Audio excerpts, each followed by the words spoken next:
Welcome to the Selfish Podcast. In today's episode, we have Jen. I'm excited to hear more about her and her life and story. So, welcome, Jen. Can you just share with myself and the audience where in the world are you and what time of day is it for you?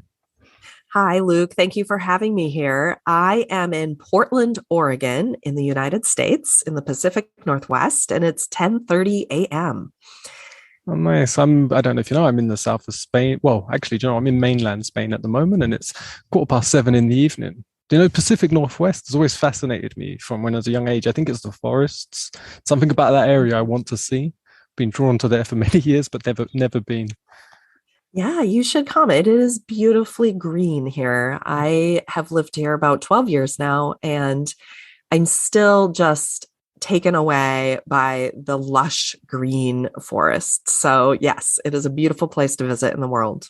Yeah, no, I definitely want to see it. And I think it's the greenness, that life being everywhere. Because some places in Spain that I've been, when the summer comes, everything goes yellow because everything's died because of the heat's just so strong.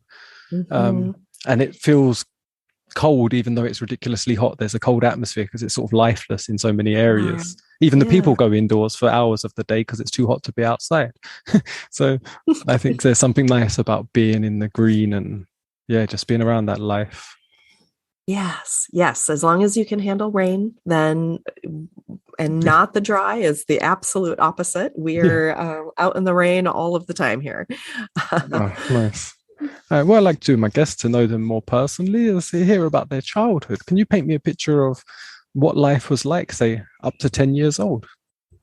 Yeah, absolutely. I had parents who were teachers, and so they taught during the school year and we had summers off, which honestly I did not realize was not how the rest of the world lived. And we would travel to visit my grandparents who lived on a farm and stay with them in the summer.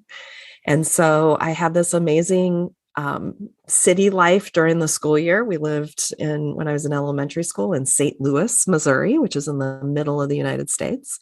Very urban, very city setting.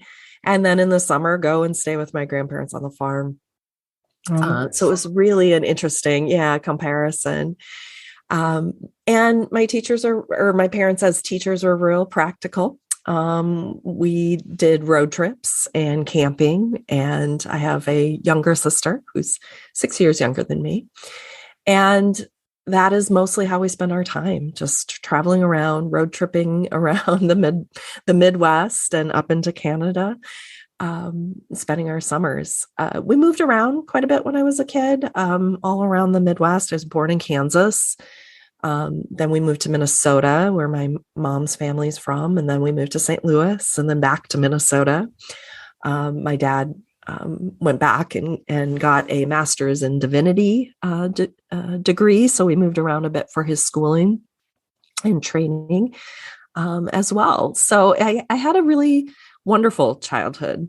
It was I was the eldest child and eldest grandchild, and got to spend a lot of time with family in my youth.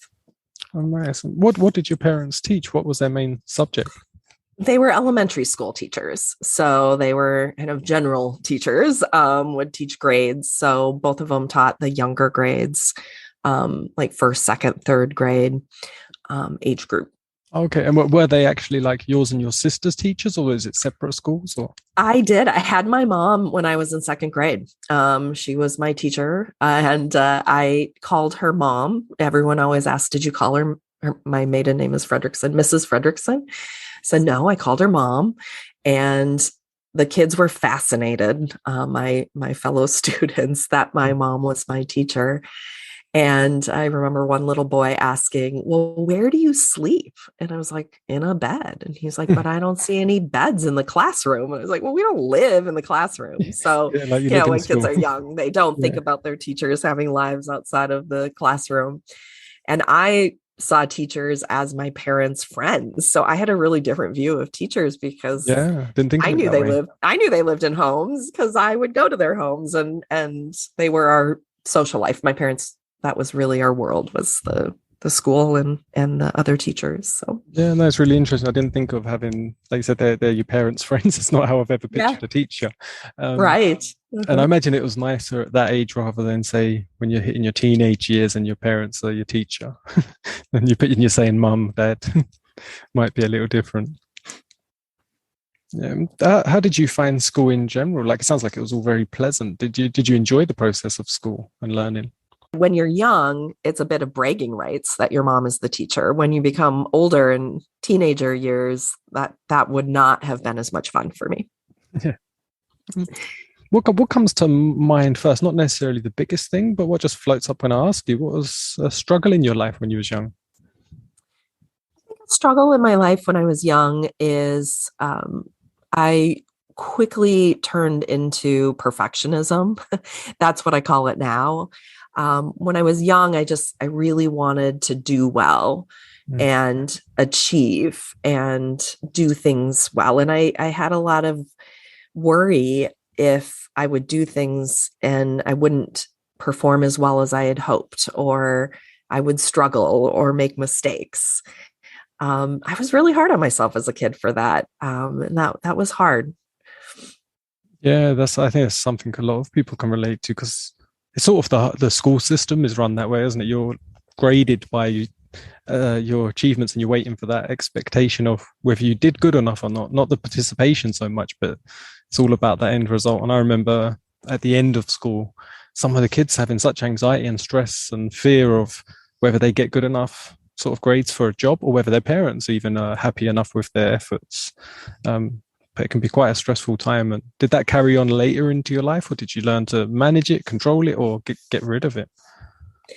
Yes. And I think, my parents didn't promote it, but just by being in the education system, we celebrated A's and how many A's did you get? And it was more of an expectation. And if you didn't get an A, of, well, what happened that you wouldn't get this? So yeah, it really promoted that end result. And yes, it carried over into my adulthood and into college. I remember getting my first C grade in college and really having an emotionally hard time with that. And it carried over all the way up into, I would say, up till 15 years ago when I started making a change that led me ultimately out here to the Midwest, out of the Midwest to the Pacific Northwest, of being okay with letting that perfectionism go. Interesting. Definitely want to hear more about that, but I just quickly want to hear, do you remember your first ambition when you was a child, the first thing you sort of wanted to do, be, or a profession or anything like that when you was really young? Yes, the first profession I wanted to be when I was young was a dentist, Okay. which I definitely don't want to be a dentist now at this point in my life. But it was because I had a female dentist who was very kind and friendly, and I thought she was very beautiful. And I thought, oh wow, look at her. I looked at her as a little girl, kind of admiring her as a professional woman. Mm. And I don't know that I really thought about what it meant to be a dentist. I just saw her and thought, I want to be like her. And so that's how I came up with my very first ambition as Oh, a no. child. Oh, interesting. Yeah. And so what transformed, you said 15 years ago, I think you said, what transformed in your life to bring you aware that a change was even possible? That's a great question. I have long thought, like, what was the thing that actually changed it for me? And it was that I just began to feel unsettled. And I also knew I was ready to make a change at that point, but I wasn't really sure. And I felt a lot of discontentment, but I didn't give myself a lot of permission to act on the discontentment because I had a lot of success. I had gone on and I had started my career in breast cancer research, and then I had moved on and gotten a master's degree in education and a license to be a professional counselor. And I was moving up the ranks, and it just didn't feel aligned to say, oh, I'm feeling discontent Mm. when on the outside, everything looked like it was really lining up perfectly, if you will. And then I decided to to make a move to the Pacific Northwest. And it was literally at a rest stop in the middle of Montana. And if you're familiar with Montana, for listeners, it is, as you described, actually parts of Spain, very dry, wide open. And we stopped at this rest stop, and there were signs all over that said, "Beware of rattlesnakes." Like tons. And I was like, how many rattlesnakes are there? There are signs everywhere. And for whatever reason, one of the signs, the way it was pointing at the tail of the rattlesnake saying, "Don't be afraid of the tail, be afraid of the venom." And somebody had like written on the sign, and it hit me. Wait a minute, that's exactly what's going on with me, is that I had been upset that I was discontent and giving myself a really hard time about it. But that was kind of like the rattle, right? It was my own kind of mind saying like, something just isn't right here. Something just isn't right here. But I had targeted that as the problem when really it was this underlying perfectionism, right? That had been there for so long. And it's so weird to say like how a rest stop in Montana with rattlesnakes, but I had a long drive still to Portland and I had a lot of time to think about it. That sign really started me thinking in a different way. Oh, nice. And yeah, Montana, I know a little bit about. It's another you mentioned another place I really want to see, and it just looks so wild. I think it's one that maybe the biggest sort of wild area of the States. Yes. I imagine just driving through that as well, and the scenery like really puts you in a nice place to contemplate these things. Yes, it is. It is a nice wide open spaces to contemplate. There are some mountains in Montana as well, but a lot of the interstate goes through pretty wide open spaces. Yeah, nice. So you went through that and say had that realization that perfectionism is causing some discomfort and you can work on that. What did you start implementing? Where did you look? Was it just self-work that you put yourself through, or how did that process work for you? Yeah, it was really self-work I put myself through. I have the advantage that my training is as a mental health therapist. And so I use some of my own things. You know, it's kind of like the cobbler's children don't have shoes, the mental health therapist.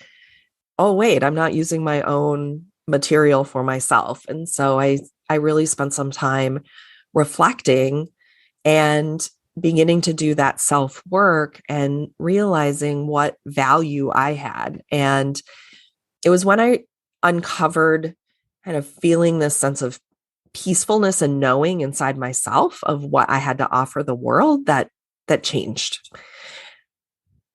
Yeah, no, it's really interesting. It reminded me of a conversation I was having with my love Danielle the other day. Actually, she was asking me because I used to suffer a lot of issues myself, and part of that was like chronic fatigue and depression. And she said, "What?" She goes, "What do you think was the big change?" And I said, "There were so many little changes that it's hard to say it's one particular thing." But it really resonated when you said like the cobbler's children's got no shoes. I had always been a carer for my mum. She had severe schizophrenia. And so from a young age, I was her full-time carer, and then like other things happen in life. And I've always been extremely caring and nurturing. And when it came to, I realized, wait a minute, I need to put this care and love into myself. It was really hard. I had to put it at least equal to what I'm putting into others, if not slightly more, to get myself enabled to serve others more. And I found there was such discomfort in that. And then it made me question my own worth and value and realize where it was, sort of give me a measurement and go, okay, I'm not valuing myself at the same standard I would value even a stranger, you know? And it's, I called it like an inner dictator. I always had this inner dictator who was so demanding of me that they got me to act, but through a whip instead of a carrot, say, pulling me along. There wasn't self-encouragement, didn't really exist, only under sort of the brute force of that dictatorship. Yes, I often call my inner voice was a drill sergeant, very similar to your dictator. Yes, it was. I accomplished a lot, but it was through criticism, and the accountability was really harsh. It wasn't kind. I mean, it worked. I succeeded, but it wasn't. I wasn't being kind to myself.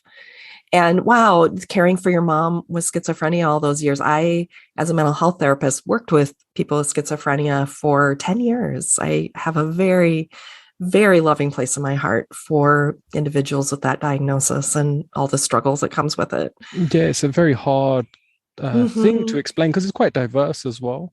But Yes. she had it the most severe I've seen, and I've been to in my lifetime with her. I've been to at least 20 different facilities for people with mental health, where she would have to be sectioned in there, and then she was put in the extreme sort of extra locked up padded room places, and where you allowed even less time because she was so severe. Yeah. But the gift I see that now brought me to life is it really made me appreciate my own ability to think, my own ability to use my body. You know, it put Yeah. me in a place. It was my trauma for many years until I was able to perceive it as my gift, you know, and honor that and see that, you know, if it wasn't for her, I wouldn't be able to appreciate myself in the way I do now. And that, yeah, she was like my greatest gift in life. Yet for years, Yeah. I would have said the complete opposite. Yes. It's amazing how that can happen in life, right? That something can change. The context of it Yeah. changes so much. Mm-hmm. Yeah. And I think that's a big thing I think that's what makes us special as humans is our ability to choose a perception. And it is a choice we can make if we want to spend a little bit of time to, like you say, self-assess, like your long drive. You know, you just then perceive if something's slightly different, and suddenly it can change the whole behavior and your outlook and the goals you set, and even where you are in the moment. So, where did that lead you to? What is it that you do now? Because you said you was working in that field already for 10 years, and you're doing counseling, and you got yourself out of the, say, perfectionism. Would you a drill sergeant? So Yes. so once you got out of that, what did you do with your life? Like, what are you up to now, and what did you do once you started feeling more content with yourself? Yeah, I didn't immediately leave the mental health field. I continued working for quite a while in that field. But what I do now is that I am coaching. I am providing life coach. And what I call myself is a simplicity coach, because I take that complex journey I took myself from perfectionism to being able to be present and appreciate who I am and what I bring to this world. And I help other people do that journey without having to drive through the middle of Montana. And so I take that complex journey and I simplify it and bring it to women in particular, who are really struggling with that perfectionism, or when that external internal version of themselves are mismatched and they're feeling this great divide of who they believe they are on the inside and what the rest of the world sees, and help bring that duplicity to feel more harmonious for people. Oh, nice. And is it because it's relatable to yourself and you can relate more that you chose mainly that you're working with women, or is there a reason, or is it just, again, so it relates? It relates. And I didn't start with just women, but that was who was being drawn into the offers I had. And so I do have offers at times that are open to anyone. The particular things I have open at the time are for women, but I, as a mental health therapist, worked with many men and enjoy working with them as well. So it's, I still see my life as a journey. And so I work with different people at different times. And at this moment, it has been women, but No, it's just interesting because I'm actually in the process of coaching. This is my first year. Nice. And it's down to actually people telling me to do it. But I've done a lot of offline coaching, but I started as a boxing coach when I was like 15. And I loved the transformational process, because that's what gave me comfort when I was dealing with my mum. I went to a boxing club and I joined there, and I never got into any actual fights. I just went there to hit the bags and take out all the aggression and anger that I had within from what I was going through. But it became a sort of safe place for me. And it was somewhere that I could go and, like I said, to get rid of some of that aggression. So I didn't want to put it on the streets. I didn't want to take it out on others so much. And then I started helping other kids and noticing that they're choosing to turn up there, and a lot of them quit very soon. And they've never been in the ring. They didn't have to. No one was ever forced. They could just go on the bags and do the fitness. And I saw so many come, and I realized like their self-esteem and their confidence and encouragement was what was lacking. And when I coached them, that's what I concentrated on. I was making sure I get their encouragement up, their confidence, make them enjoy the session. And because they've chose to be here, I wanted them to stay. For me, it's like a little family as well. It's like, I want as big a family as possible. How many can I get to stay, and how well can I get on with them? And it was, yeah, it was that. And then I went into like personal training, and I noticed it's the exact same issue I had in personal training. The results were different down to how much confidence and self-esteem and sort of reassurance someone had in what they was actually doing, to how consistent they would be in their approach, and then what results they would get.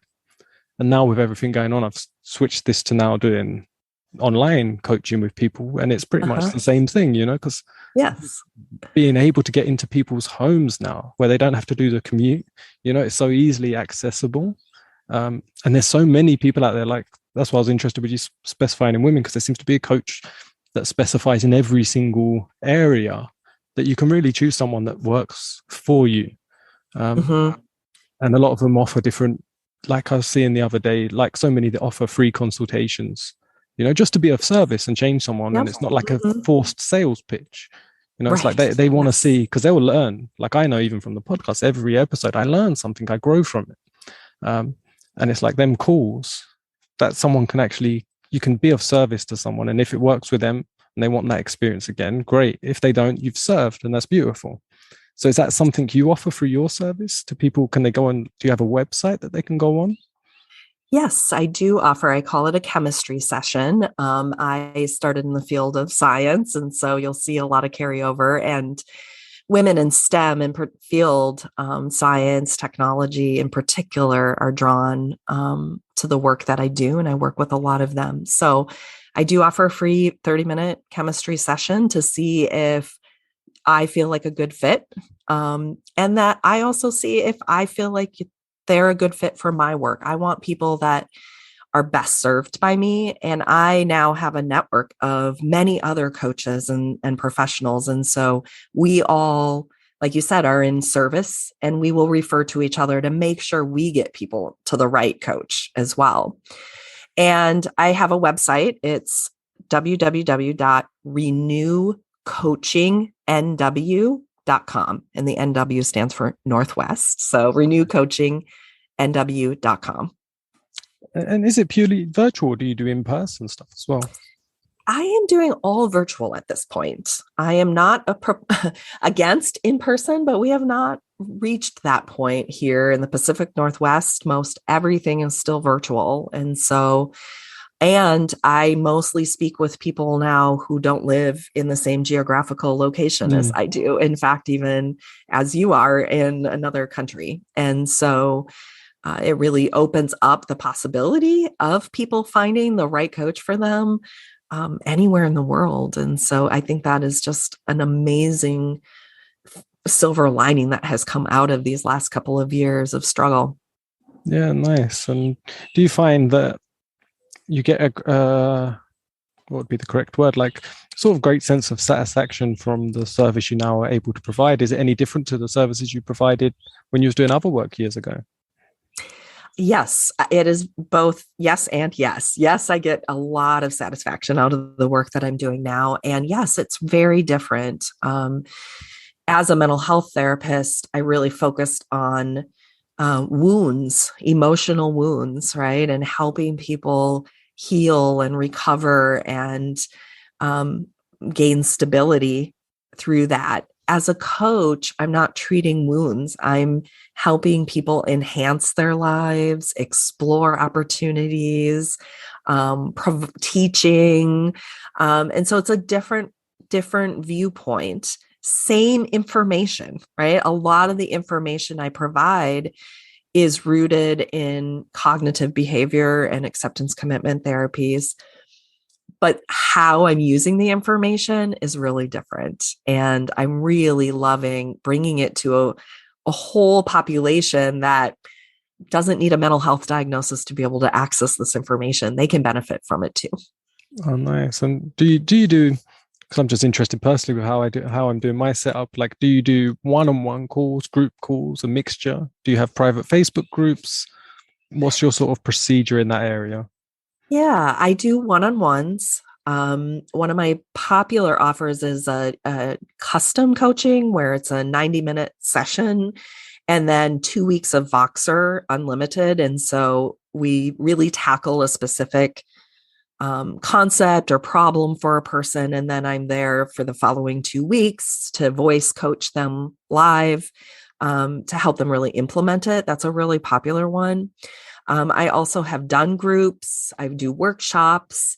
I also do all audio courses that are kind of like podcasts for folks. I'll do kind of pop-up podcasts, or this summer I'm doing an all audio course over the summer called Portable Peace.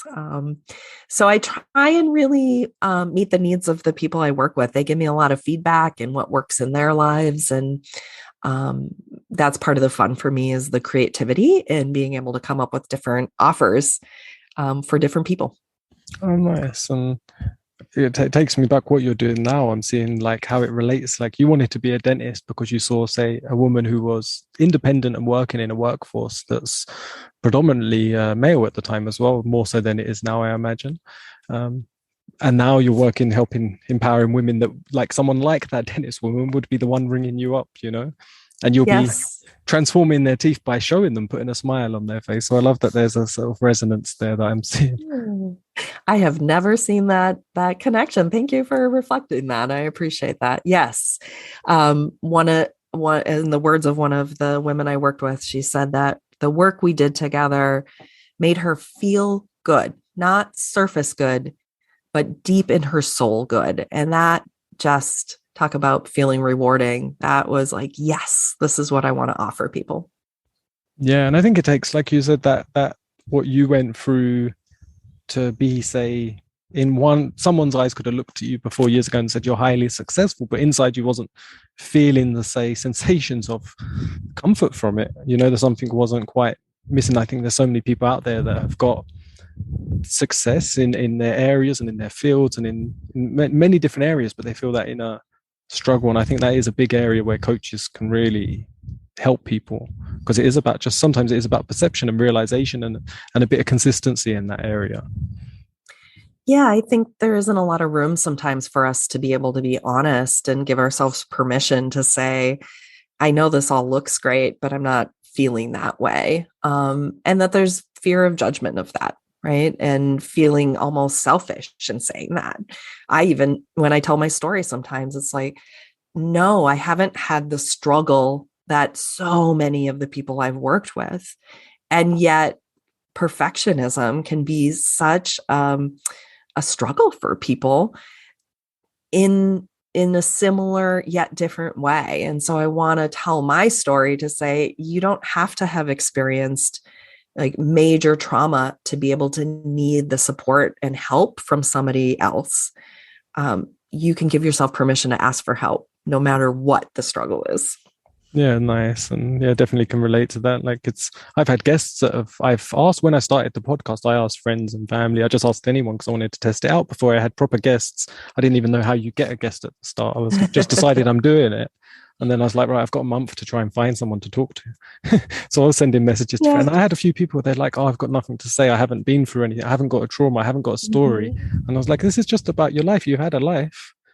Yes. Therefore, you have a story, right? If you have a life, you have a story. Yeah. And they're like, oh, I don't know.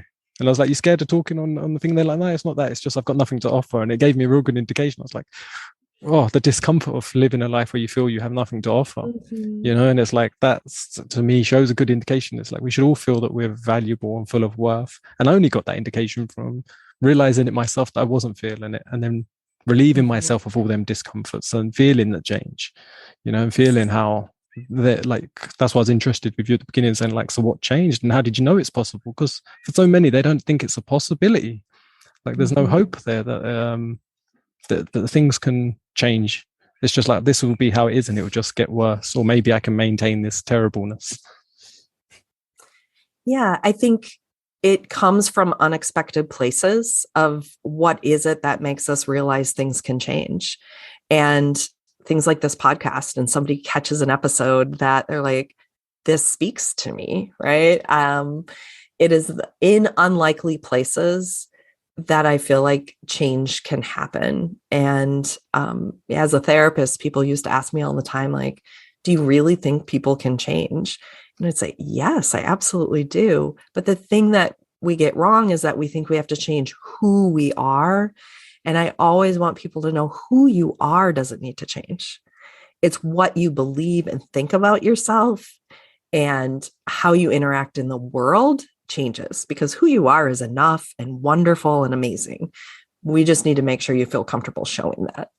Oh, lovely. Yeah, no, I love that. And something that I sort of share as well is that you're enough right now, but you can grow. Because I find, like you say, Mhm. sometimes the Yes. change can sound like a harsh word to someone because they're like, "Oh, I don't want Right. to change," or "They won't Yes. like me if I change." And I was like, "You're just growing, you're developing, You're you know, growing. and Yes. it's Yep. I and like that's that. fine." Hmm. No need to Yeah. fine. Actually, it's good and it's a beautiful experience. It's like embrace the growth, and don't feel bad for reaching out. Like I've said to people before, I was like, just go and do as many of them free coaching courses you can. If you can't afford to do some, I said, you'll get something. Hmm. You're serving them an opportunity. I said, if you don't reach out, I said, you're now taking away an opportunity for them to grow because you're in a struggle. If they can change something for you even slightly in that, they're going to feel so grateful that they Hmm. was able to be of service. And I said, and if they're not the right coach for you You're anyway. not So the it right doesn't matter. coach. Yes. Yes. That is a great point. Absolutely. And I just like to reflect that I really try and offer things at a variety of price points too. Just knowing that people are different levels and different stages and need different things. So, if that's a hesitation for people to reach out, is that financial, is there are lots of different coaches with different price points and different offerings. And so, being curious and asking, and just being willing to say that is, I'm going to need something that fits in my budget. That's recognizing you're enough, and reaching out to get what you need, advocating for yourself. Yeah, and like I said, I think the hesitation sometimes may come from the fear of judgment that someone, they don't want someone to know that they're not in a good financial position. Right.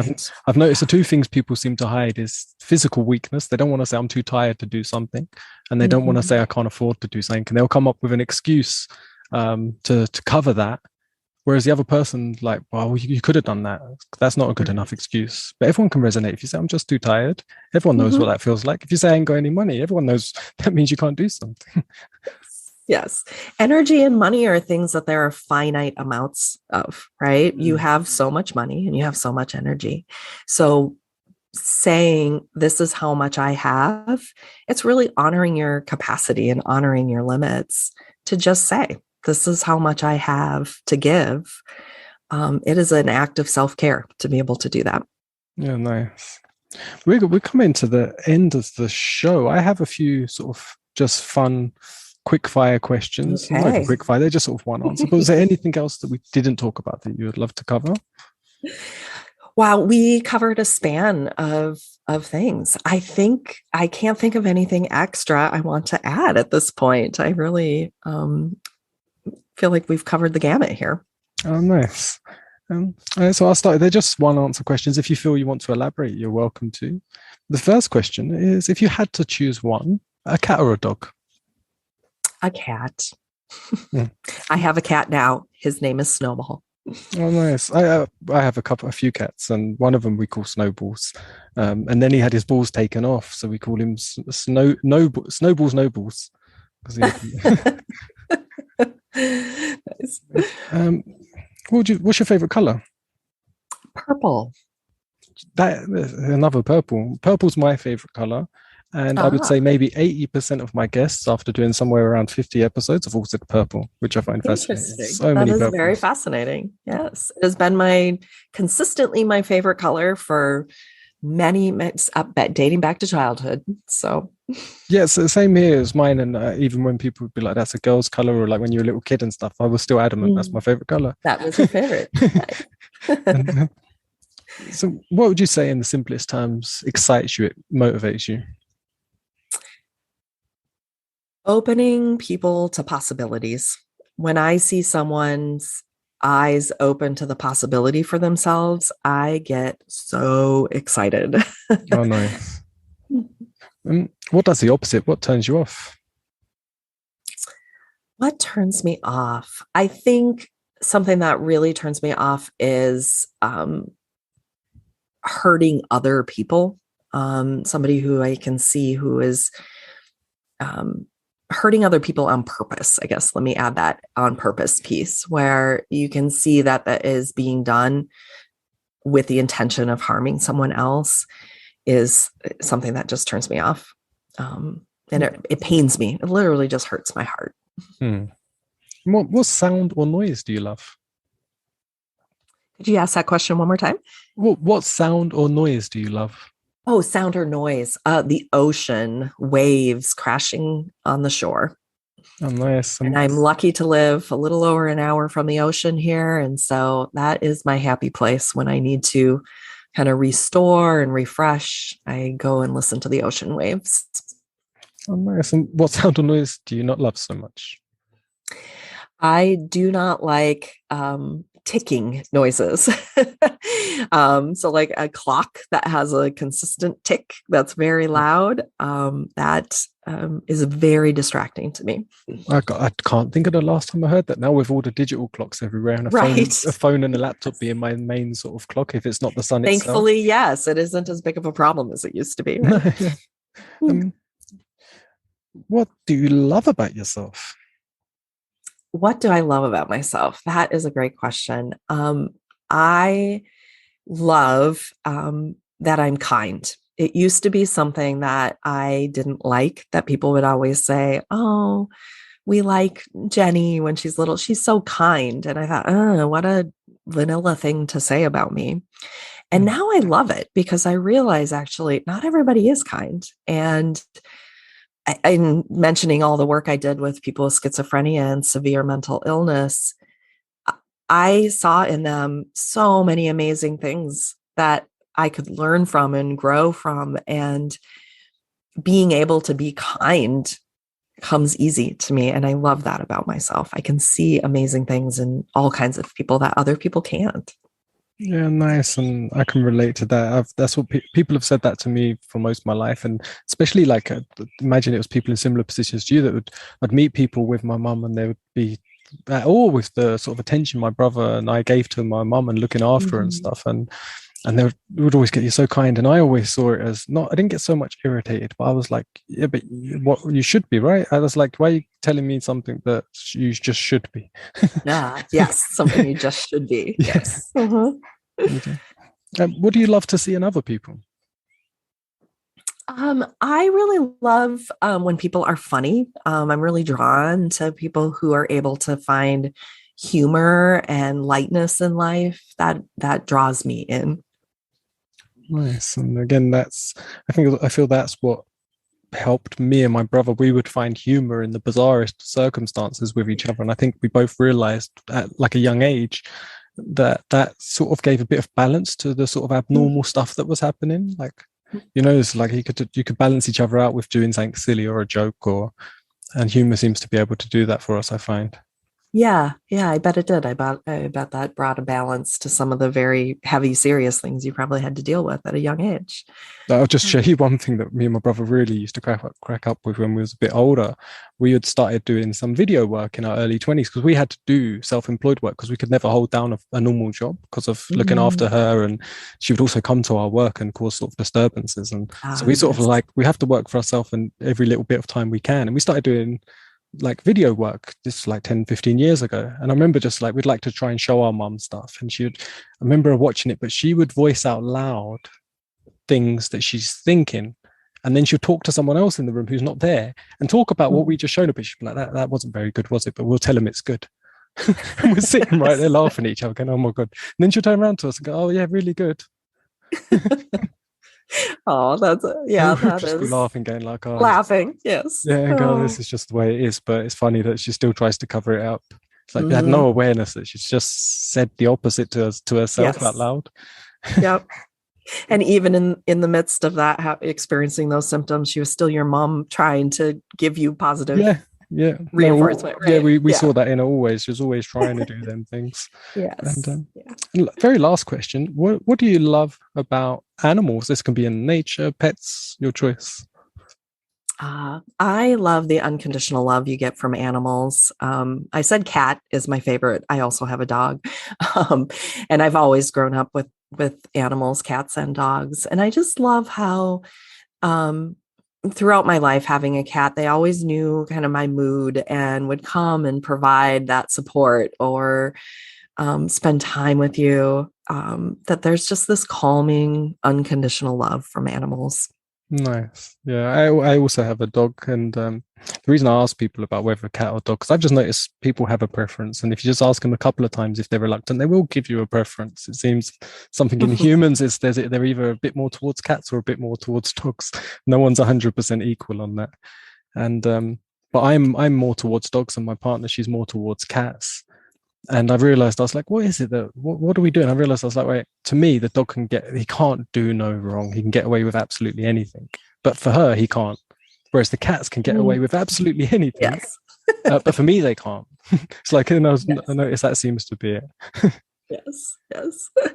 Yeah, I think our dog needs a lot more from us, from me, where the cat doesn't need much from me. I think that's one of the things I like about cats is they don't need a whole lot to be able to be there with you, where the dog, she likes and needs lots of attention. So yeah.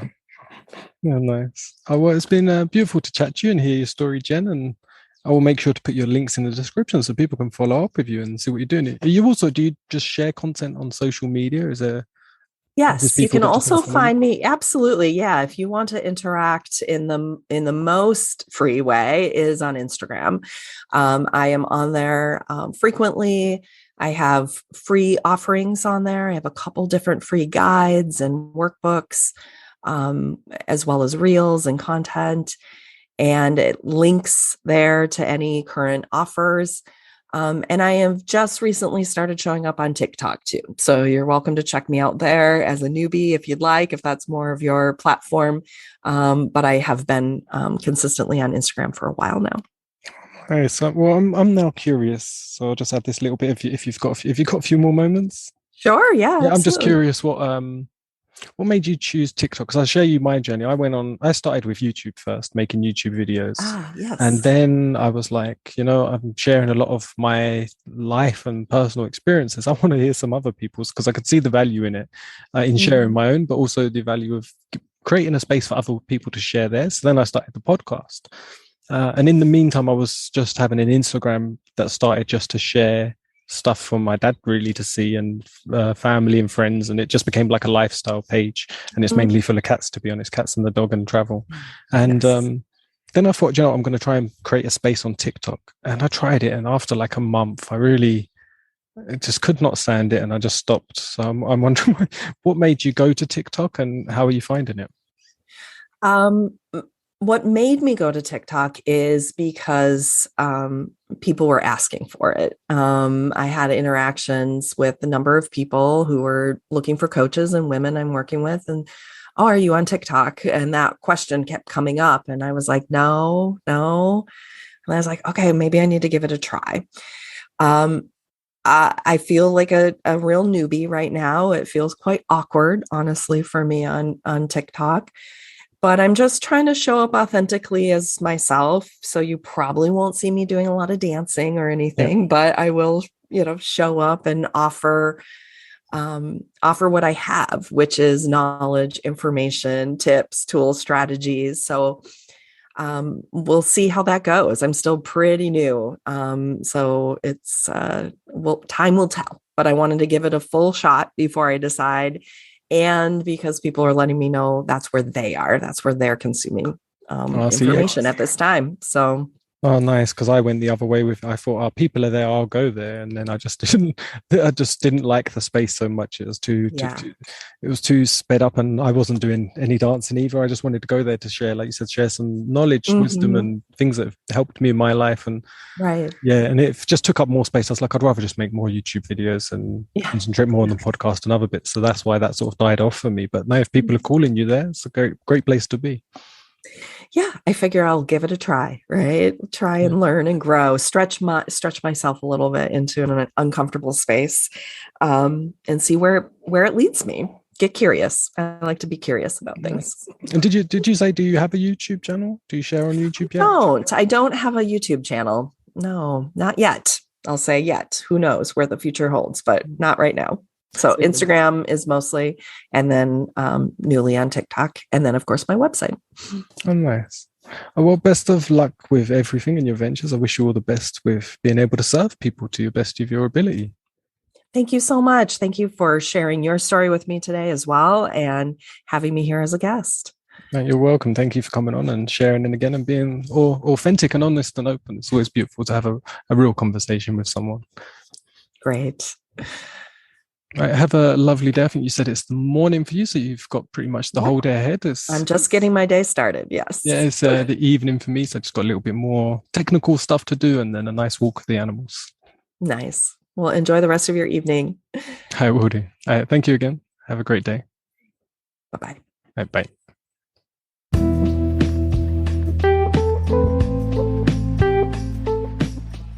Thank you so much for listening to this episode of the Selfish Podcast. Don't forget to like, comment, share, and leave a review if you can. It really helps other people find the content. And if you gain something from this, maybe someone else will too. I truly appreciate you being here. I'm grateful for every single one of you. You inspire me to continue to create content on YouTube, podcasts, and as many platforms as I can online. So thank you so much. Big thank you to my patrons out there. If it wasn't for you, I wouldn't be online. If you'd like to become a patron, go to patreon.com/Luke Greenhart. All the links will be in the description. And don't forget, you can get my free copy of my book, The Self, Who Am I?, which gives clarity to identity and direction to your purpose through beautiful insights and perception. So go check that out. You can get it free at lukegreenhart.com/free. Remember, links in the description. It's also available as a paperback on Amazon. Have a beautiful day. I truly appreciate you. Love life, love yourself, love others. Thank you again for being here.